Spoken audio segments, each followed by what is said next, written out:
నమస్తే welcome to Disha TV. Ration కార్డుల కోసం పెద్ద ఎత్తున లబ్ధిదారులు అయితే ఎదురు చూస్తున్నారు. ఇందులో భాగంగా తెలంగాణ ప్రభుత్వం కూడా మార్చి 1వ తారీఖున ఏదైతే కోడ్ లేని 3 జిల్లాల్లో అయితే ఈ యొక్క పథకాన్ని అయితే ప్రారంభించబోతుంది. జనవరి 26వ తారీఖున పథకాన్ని ప్రారంభించినప్పటికీ ఎన్నికల షెడ్యూల్ కారణంగా వివిధ కారణాల వల్ల కూడా కార్డుల జారీ అనేది జాప్యం పడింది. ఇక మార్చి 1వ తారీఖు నుండి హైదరాబాద్ అలాగే ఉమ్మడి రంగారెడ్డి, ఉమ్మడి మహబూబ్నగర్ జిల్లాలో మాత్రం కొత్త డిజిటల్ కార్డులను అందజేయబోతున్నారు. ఇక మార్చి 8 తర్వాత అంటే ఎన్నికలు ముగిసిన కోడ్ ముగిసిన తర్వాత మాత్రం మిగతా జిల్లాలో అంటే రాష్ట్ర వ్యాప్తంగా మార్చి 8వ తారీఖు తర్వాత కూడా ఇక రేషన్ కార్డుల జారీ ఉండబోతుంది. ఈసారి రేషన్ కార్డు విషయంలో మాత్రం ఒక పౌర సరఫరా అధికారులకు సంబంధించిన ఒక కీలకమైన విషయం అయితే బయటకు వచ్చింది. ఎవరైతే అర్హులున్నారో ఎంతమంది అర్హులున్నా కానీ తప్పకుండా వాళ్ళకు కార్డులు అందజేస్తాం, కానీ అనర్హులకు మాత్రం ఈసారి కార్డు కట్ కాబోతుందనే విషయాన్ని కూడా ఆరా తీస్తున్నట్టు తెలుస్తోంది. ఇప్పటికే దీనికి సంబంధించిన ప్రక్రియ కూడా మొదలైంది. ఎవరైతే అనర్హులు ఉన్నారో వాళ్ళను గుర్తించి ఈసారి వాళ్ళకు రేషన్ కార్డు రాకుండా పౌర సరఫరా అధికారులు కూడా అన్ని రకాల ప్రయత్నాలు చేస్తున్నారు. ఇప్పటికే అందిన ఫిర్యాదుల ప్రకారం సుమారు 1,30,000 వరకు అయితే ఈసారి రేషన్ కార్డులు కట్టే అవకాశం అయితే కనిపిస్తూ ఉంది. చాలామంది కూడా ప్రభుత్వ పథకాలకు రేషన్ కార్డు లింక్ ఉండడంతో కూడా అందరూ కూడా అప్లై చేశారు. వివిధ మార్గాల ద్వారా అంటే ప్రజాపాలన అయితేంది, మీ సేవ ద్వారా అయితేంది, గ్రామ సభలు అయితేంది, ఇలా ఏ అవకాశం ఉన్నా ఆ అవకాశం ద్వారా మాత్రం దరఖాస్తులు అయితే ఇచ్చారు. గ్రామ సభల్లో కూడా ఇచ్చారు. ఆఖరికి ఇప్పుడు కొత్తగా మండల ఆఫీస్కి వెళ్ళి కూడా అక్కడికి వెళ్ళి కూడా అప్లై చేసుకునే అవకాశం ఉన్న నేపథ్యంలో కూడా వివిధ రకాలుగా చాలాసారి ఈసారి పెద్ద ఎత్తున కూడా చాలామంది ఈసారి లక్షల్లో మంది కూడా ఈసారి అప్లై చేసుకున్నారు. దరఖాస్తులు పెద్ద ఎత్తున వచ్చాయి. అధికారులు కూడా పరిశీలించే ప్రయత్నం చేస్తారు. అయితే అనర్హులను గుర్తించి ఈసారి వరకు కార్డు ఇవ్వద్దు అనే ఒక ఆలోచన చేస్తున్నట్టే తెలుస్తోంది.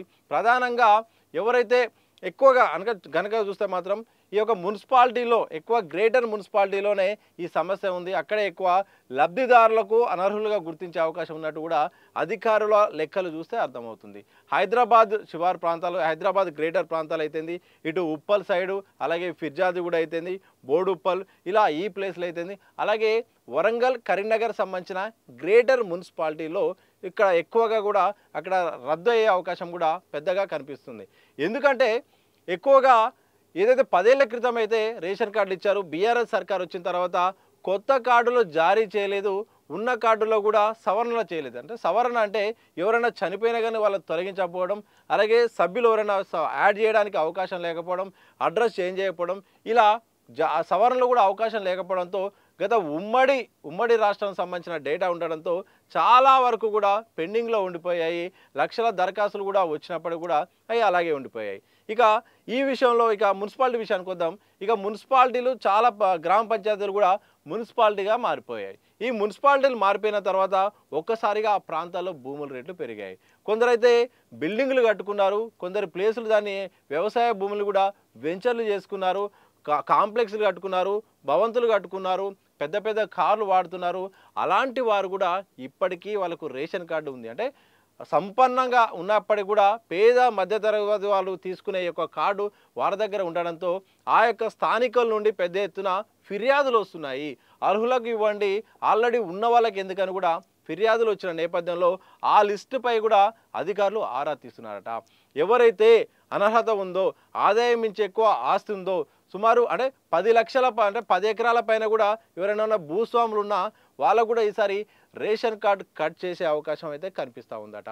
ఈ నేపథ్యంలో మరి చూడాలి, అధికారులు అయితే ఈ యొక్క డేటా తీసుకున్నారు, ఎక్కడెక్కడ ప్రాంతాల్లో వాళ్ళ యొక్క వివరాల ప్రకారం, వాళ్ళ ఆస్తుల ప్రకారం కూడా సంచలనమైన నిర్ణయం తీసుకోబోతున్నారా, మరి ప్రభుత్వం మరి వాళ్ళకైనా ఉపశమనం కల్పిస్తుందో చూడాలి. ఇది ఇలా ఉంటే ఇక సవరణల విషయానికి వద్దాం. సవరణ విషయానికి వస్తే మాత్రం దాదాపు 25 లక్షల దరఖాస్తులు వచ్చాయి. ఎవరైతే మరణించారో ఈ మధ్యకాలంలో అంటే పాత రేషన్ కార్డు నుండి ఇప్పటివరకు లెక్క కనుక చూస్తే మాత్రం సుమారు 4,60,000 పైన మరణాలు కూడా సంభవించాయి. వాళ్ళకు సంబంధించిన డెత్ సర్టిఫికేట్లు కూడా జారీ అయ్యాయి. కానీ డెత్ సర్టిఫికేట్లు వచ్చినప్పటికీ కూడా రేషన్ కార్డులో మాత్రం వాళ్ళ పేర్లు తొలగించలేదు. ఎవరైనా కొత్తగా జన్మించిన వాళ్ళ పేరు కూడా యాడ్ చేయలేదు.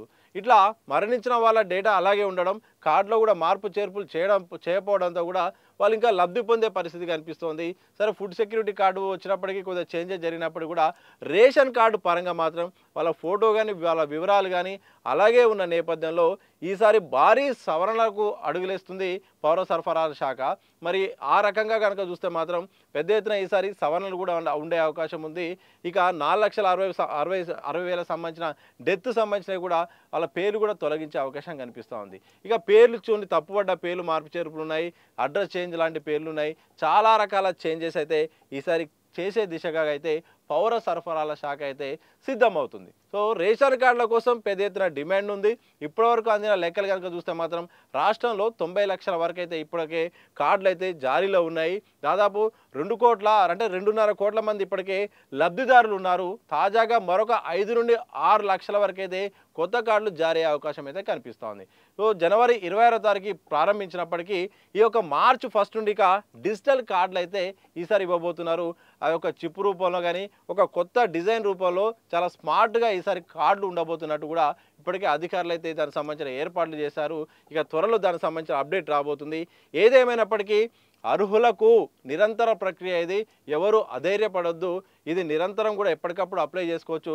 దీనికంటే ఒక డేట్ అంటూ లేదు. ఎవరైతే అర్హులు ఉన్నారో వాళ్ళకు రేషన్ కార్డులు ఇస్తాం. అలాగే అనర్హులను గుర్తించి కూడా వాళ్ళకు రేషన్ కార్డు కట్ చేసే దిశగా అయితే పౌర సరఫరాల శాఖ సిద్ధమవుతున్నట్టు కూడా తాజా పరిణామాలను బట్టి చూస్తే మాత్రం అర్థమవుతుంది.